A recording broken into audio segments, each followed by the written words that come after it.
जानकी जी, बहू, भूल मत, तुझे खरीद कर लाया गया है। इस घर की बहू बनाने के लिए अच्छी खासी कीमत दी है हमने तेरे मायके वालों को। अब जो हम कहेंगे वही तुझे करना पड़ेगा।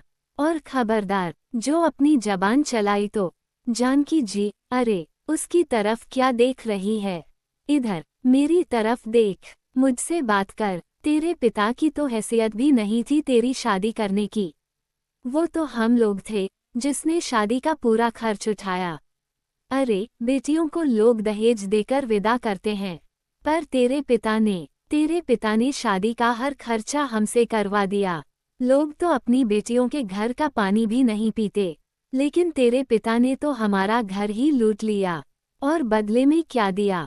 अपनी ये निकम्मी और एहसान फरामोश बेटी, जो आज मेरे सामने खड़ी होकर जबान चला रही है।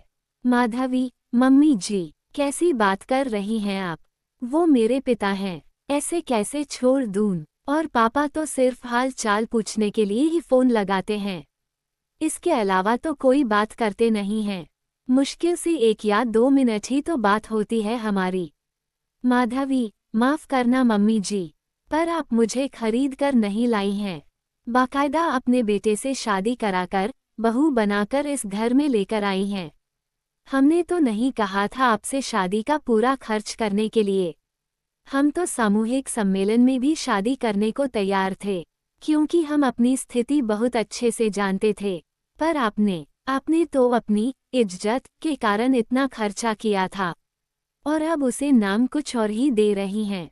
जानकी जी, ये देखो, इस गरीब घर की लड़की को खाने को ज्यादा मिल गया तो सिर पर चढ़कर नाच रही है।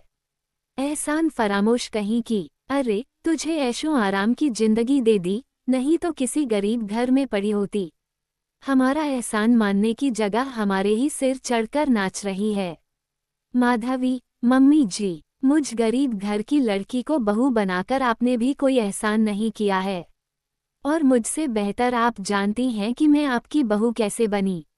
अपने परिवार की कमियों को ढकने के लिए आप मुझे बहू बनाकर लेकर आईं, वरना यहाँ तो आपको बहू मिल भी नहीं रही थी। जानकी जी, मनीष, देख तेरे कारण मुझे क्या क्या सुनना पड़ रहा है। अगर तू ही ठीक से पढ़ लिख लेता और ढंग का काम करता तो कम से कम ऐसी बहू मेरे पल्ले तो नहीं पड़ती। मनीष, मम्मी, अपनी गलती का ठीकरा मुझ पर मत फोड़ो। तुमने ही तो झूठ बोलकर शादी करवाई है, और वैसे भी शादी में आपने खर्चा अपनी इज्जत के लिए किया था। ये लोग तो सामूहिक सम्मेलन में भी शादी करने को तैयार थे। तो जब अपनी इज्जत के लिए पैसे खर्च किए हैं, तो इसे बहू को खरीदना मत कहो मम्मी। सम्मान दोगी तो ही सम्मान मिलेगा।